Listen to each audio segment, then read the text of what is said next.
The clatter of silverware froze as three men in tailored suits cornered Rebecca Martinez against the back booth of Romano's family restaurant. Laughter and chatter evaporated, leaving only the hum of tension that no one dared to break. At table 6, a single father with tired eyes and paint still smudged beneath his fingernails set down his fork. He had been quietly cutting slices of pizza for his 8-year-old daughter, but now he rose with deliberate calm. Each step measured. What followed took no more than 15 seconds. A wrist snapped with brutal efficiency. A body slammed to the floor with a dull thud, and the third man staggered backward, hands raised in surrender. Silence crashed over the room. The little girl hardly looked up from her coloring book before announcing matter-of-factly, "My daddy was in the Navy." Rebecca's eyes widened. This wasn't coincidence, it was revelation. Romano's family restaurant was more than just a place to eat for Ryan Carter. For 3 years, it had been his anchor, the safe ritual that grounded him and his daughter Zoe after everything else in life had been torn away. Every Friday evening they came to the red vinyl booths, ordered the same thin-crust pizza, and let the warmth of garlic bread and the soft hum of conversations give them the illusion of normality. Ryan had worked hard to build that cocoon of stability, to create a space where Zoe could grow up without shadows trailing every step. Yet tonight, as he cut another slice of pizza and slid it onto his daughter's plate, something about the air felt different. The chatter seemed strained, the lights harsher, and a subtle tension made the hair on his arms stand on end. He had learned to trust that instinct long ago, in deserts and jungles where misreading the atmosphere could cost lives. In Cedar Falls, he had tried to bury that side of himself, but old habits never truly died. His eyes flicked toward the woman sitting alone 3 tables away, and he immediately recognized the signs.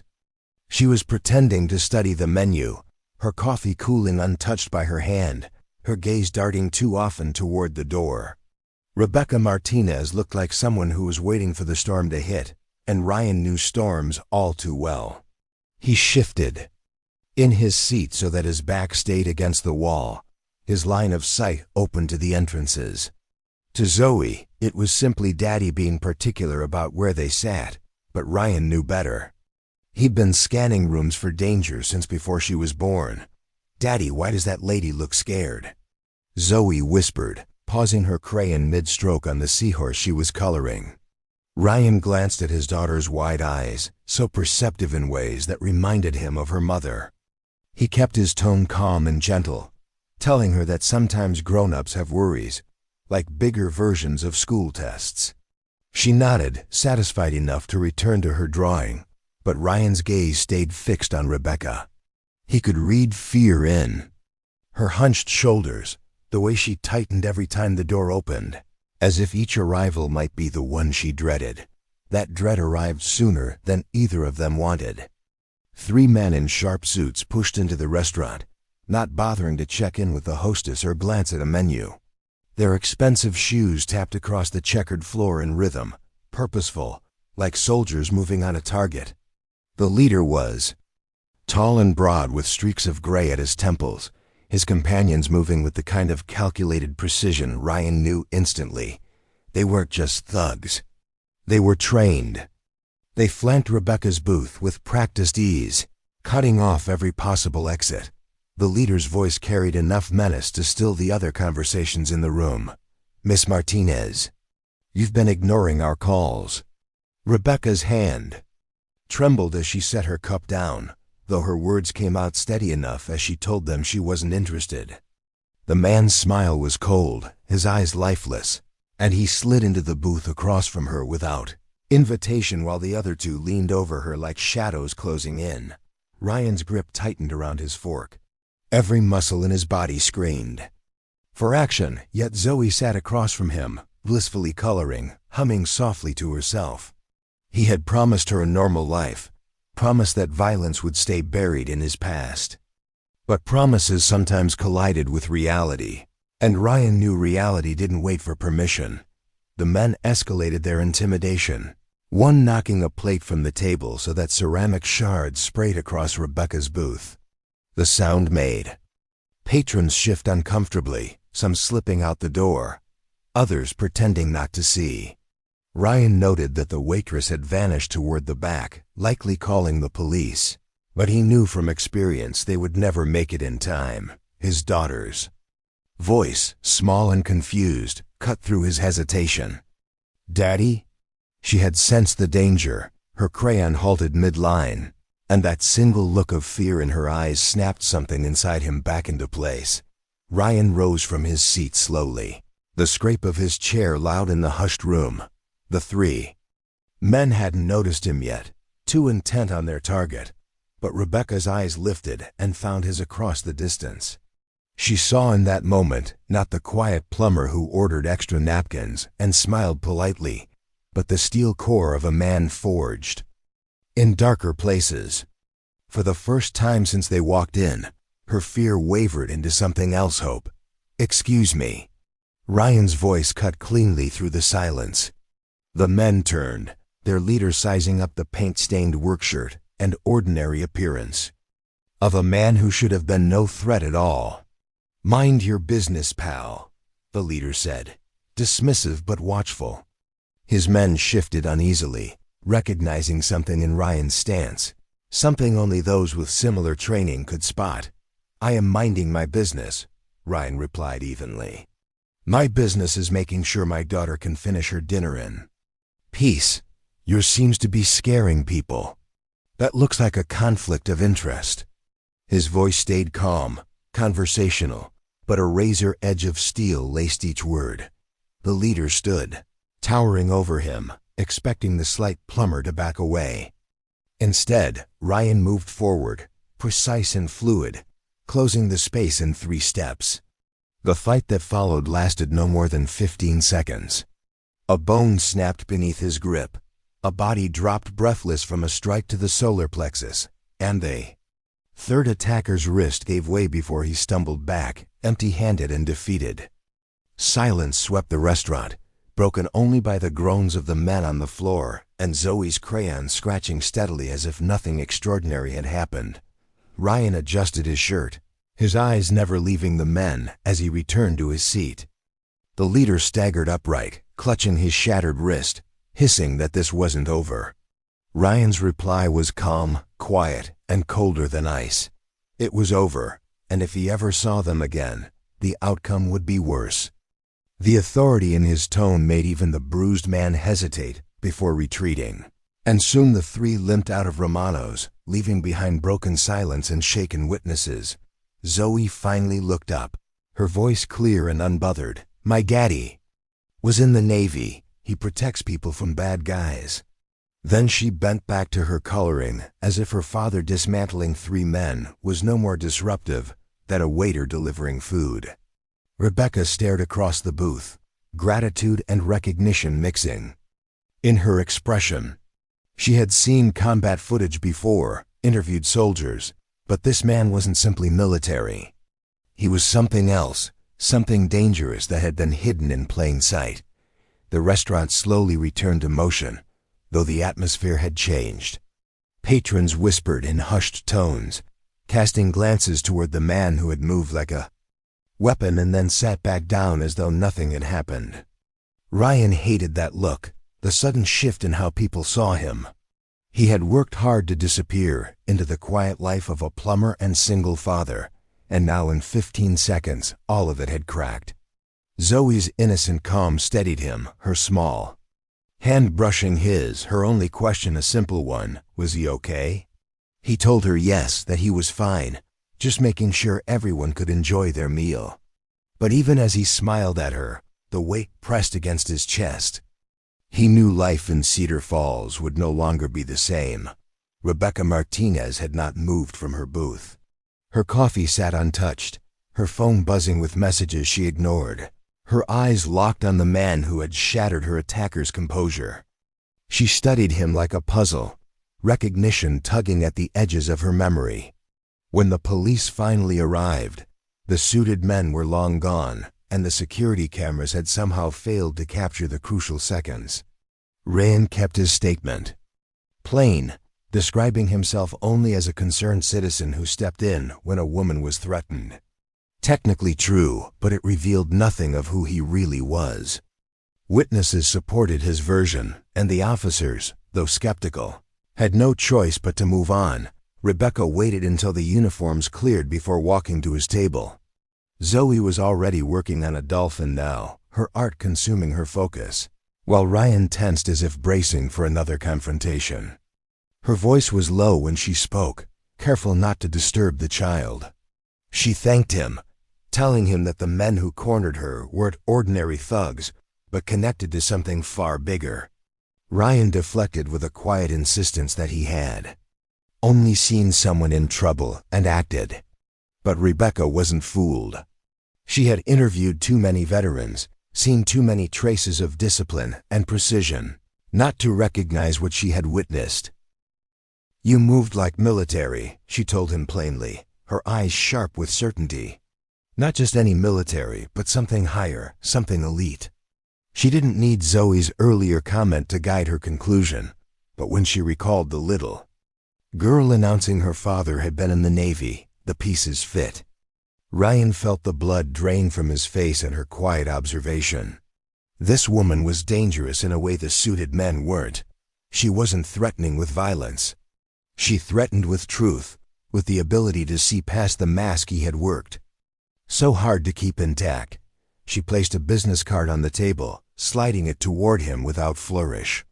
"The men tonight," she explained, "worked for Victor Castellanos," a name Ryan recognized instantly, though he gave no reaction. Castellanos was a man whose wealth and power had grown from the shadows of defense contracts, someone whose greed had already cost lives. Rebecca leaned in, her voice softer, but carrying a weight he couldn't ignore. She was investigating him, had uncovered a scandal so deep that people were willing to kill to bury it. And now, after tonight, Ryan had been pulled into that storm whether he wanted it or not. He shook his head, saying firmly that he wasn't interested. His fighting days were behind him. He had a daughter to raise and responsibilities that outweighed any crusade. Rebecca's eyes didn't waver. She pressed harder, and when she spoke the name Captain Benjamin Rodriguez, Ryan felt the ground shift beneath him. Memories surged up like water breaking the dam. His commanding officer in Afghanistan, a man of integrity and sacrifice, who had died to protect his team. Ryan had carried that death with him for years, the guilt and gratitude tangled so deeply that he had tried never to speak the name aloud. Hearing it now was like reopening a wound that had never healed. Rebecca's voice softened, and the defiance in her expression melted into grief. Captain Rodriguez was her father. He had died in that ambush because of faulty equipment, she explained. Equipment supplied by Castellanos' company. The same equipment Ryan and his brothers-in-arms had worn into battle. The same failure that had cost a great man his life. She had spent years chasing the truth, piecing together fragments her father had left behind, fighting against silence and corruption. And now she was asking Ryan to help her finish what he had started. Zoe had been listening, though she pretended to stay focused on her drawing. Her small voice cut through the heavy silence. "Daddy, the scared lady is Captain Rodriguez's daughter?" Her simple question pulled Ryan back, forcing him to kneel and explain that yes, but those were just stories, and real life was complicated. Yet Zoe's eyes, so like her mother's, carried a wisdom beyond her years. She reminded him that Captain Rodriguez was a hero, and heroes helped people, even when it was scary. Her innocent assessment pierced deeper than any argument. Rebecca's composure cracked for the first time. She admitted honestly that she was trying to be a hero like her father, but she couldn't do it alone. Ryan looked at her, feeling the crushing weight of choice. Every instinct told him to grab Zoe, to disappear again, to run from the storm and protect the fragile peace he had built. But in his mind he heard the voice of his fallen captain, reminding him that some battles couldn't be outrun. He told Rebecca that if he helped, it would be on his terms. Zoe's safety would come first, and the moment she was in danger, he would walk away with no hesitation. Rebecca agreed, relief softening her features. She promised protection, resources, a safe house. She was prepared for this fight, but she needed his strength, his training, his resolve. When she asked him why he had truly left the Navy, Ryan's voice grew heavy with memory. His wife's battle with cancer, his helplessness overseas, his failure to be there when it mattered most. That was the moment he had understood that skills and strength meant nothing if he couldn't protect the people he loved most. So he had walked away, choosing to raise Zoe in peace, to give her the life her mother had wanted. Rebecca listened with quiet respect. Then she offered what she hoped could be a different perspective. Perhaps this was not just about revenge or justice, but about honoring both his wife and her father. Maybe, by fighting this battle together, they could prevent other families from suffering the same pain. Ryan looked around the restaurant where his cover had shattered, realizing that the anonymity he had tried to preserve was already gone. The choice wasn't about whether to get involved, he already was. The choice was about how he finally said he would help, but his voice carried the weight of a man stepping off a cliff into darkness. Rebecca smiled, a flash of hope lighting her expression. She told him she had everything they needed: evidence, records, proof of Castellanos' crimes. Together, they might finally bring him down. The night air outside Romano's was cooler, but the tension pressed even heavier than inside. Rebecca's phone buzzed again, another threatening message, and Ryan read the words over her shoulder. Castellanos' men weren't finished. Tonight had only been a warning. Tomorrow they would escalate, and when men like Castellanos escalated, it never stopped until blood was spilled.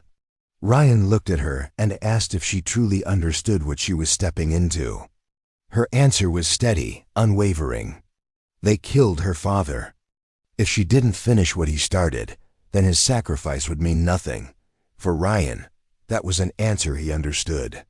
Some promises went beyond personal safety. Zoe slipped between them, her small hand tugging at Ryan's. "Miss Rebecca, are you going to be like family now?" The innocent question silenced them both. Rebecca knelt down, smiled for the first time without the weight of fear, and said she'd like that very much. Zoe's eyes lit up, and in that simple exchange, Ryan saw something shift. This wasn't just about justice. It was about creating something new, healing wounds that had cut deep into all their lives. Rebecca's safe house turned out to be a converted farmhouse 10 miles outside town, surrounded by open fields that offered clear sightlines for any approach. Motion sensors, cameras, and reinforced doors spoke to a careful mind that had learned lessons from a father who had lived his life in service. Ryan walked the perimeter, checking details, silently approving her preparations. Inside, the warmth of the home contrasted the cold purpose of its defenses. Zoe found the art room Rebecca had promised, her face alight with wonder at the shelves of paints and canvases. For the first time that day, Ryan felt some of the iron tension in his chest ease. Rebecca spread files across the dining table, years of research organized with a precision that reminded Ryan of military briefings. Castellanos' company, Meridian Industries, had been supplying defective body armor for years. On paper it passed every inspection, but in combat it failed, leaving soldiers exposed.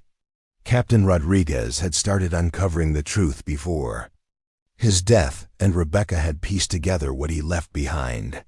Financial records, casualty reports, emails. She had enough to paint a damning picture, but not enough to withstand the kind of firepower Castellanos' lawyers and money would unleash. That was why she needed Ryan, his tactical mind, his ability to see patterns, to understand enemies, to anticipate moves. Ryan studied the files, falling back into the familiar rhythm of planning. They would need intelligence, mapping Castellanos' network, finding weak links, gathering evidence until the case was airtight. He laid out steps with the calm certainty of someone who had led missions in far worse conditions. Rebecca listened, her confidence growing with each word. For the first time, she didn't feel like she was carrying her father's crusade alone. But as always, Zoe grounded them. She appeared in the doorway, arms full of brushes and paints, asking if she could paint a picture of Captain Rodriguez. The question hit Ryan like a blow, dragging him back to memories he had tried to bury. Yet maybe she was right. Maybe it was time to stop running from the past and honor it instead. He gave her photos, sat with her as she worked, and for the first time he spoke aloud stories of the man who had saved his life. As Zoe painted, something clicked inside Ryan. This was what Rodriguez would have wanted, not just justice for fallen soldiers, but a future worth protecting for the ones who lived. Weeks turned into months of careful work. Ryan and Rebecca uncovered more, moving cautiously but relentlessly, avoiding traps and ambushes meant to silence them. Castellanos' men came close more than once, but Ryan's training kept them a step ahead. Zoe thrived in the farmhouse, her laughter filling the halls, her art becoming both a comfort and a symbol. A portrait of Captain Rodriguez, painted with a child's earnest care, hung above Rebecca's desk, reminding them daily of the stakes. The case grew into something unstoppable. When the day finally came, Ryan stood in a federal courthouse beside Rebecca, watching as Castellanos was led away in handcuffs. The evidence was overwhelming, a fortress built from Rebecca's research and Ryan's tactics. 47 confirmed deaths traced back to his greed, and now the man would face justice at last. Reporters swarmed, prosecutors celebrated, but Ryan's thoughts were elsewhere. He looked at Rebecca and Zoe and realized this wasn't the end of a mission. It was the beginning of a life.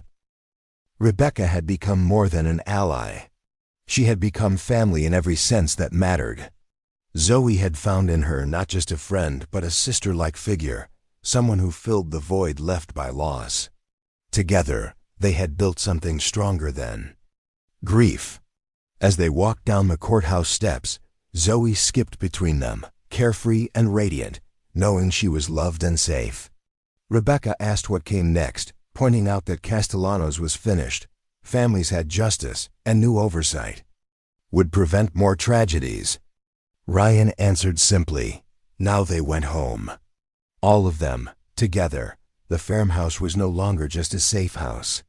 It had become a home, filled with warmth and love, a place where past scars blended into present hope. Friday nights at Romano's resumed, their table now set for 3. Zoe still colored as she ate, but her drawings now showed more than seahorses and dolphins. They showed a family, her father, her mother's memory, and Rebecca, smiling beside them. Ryan still wore Captain Rodriguez's dog tags, but they no longer felt like a weight. They felt like a blessing, a reminder that sacrifice could ripple forward into new life. One evening, Zoe finished a new painting, holding it up proudly. It was a family portrait, her father, Rebecca, and in the background, Captain Rodriguez standing watch. Ryan looked at it, his chest tightening with something that felt a lot like peace. This was victory, not the courtroom, not the downfall of an enemy, but the quiet joy of seeing his daughter safe and loved, knowing that the future they had built was stronger than anything that had come before.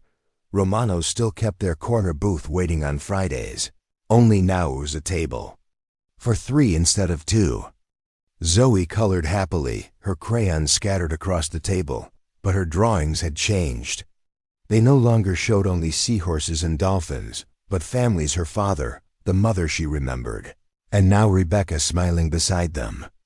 Rebecca had even learned the ritual of cutting pizza into perfect bite-sized pieces, a task Ryan used to handle alone, while Ryan himself had discovered that protecting the people he loved didn't mean hiding from the world, but choosing to live fully within it. The man who once dismantled 3 attackers in 15 seconds was still there beneath the surface. But most days Ryan Carter was something far more important. He was a father, a partner, and a man who had finally learned that the greatest victories are not won with fists or weapons, but with love, resilience, and the courage to open your heart again. Captain Rodriguez's dog tags still hung around Ryan's neck, but they felt different now, no longer a weight of grief, but a quiet blessing. A reminder that sacrifice can create possibilities the one who made it never lives to see. In saving Ryan's life, the captain had safeguarded Zoe's future and left a legacy that now lived on through Rebecca's courage. Together, they had built something that reached beyond justice, something lasting. As Zoe held up her latest masterpiece, a family portrait that included everyone she loved, both living and gone, Ryan felt a peace settle over him. This, he realized, was what victory truly looked like. Not the explosive end of a fight or the punishment of an enemy, but the quiet joy of watching his daughter grow up surrounded by love, certain that the future he had fought so long to protect was, at last, safe.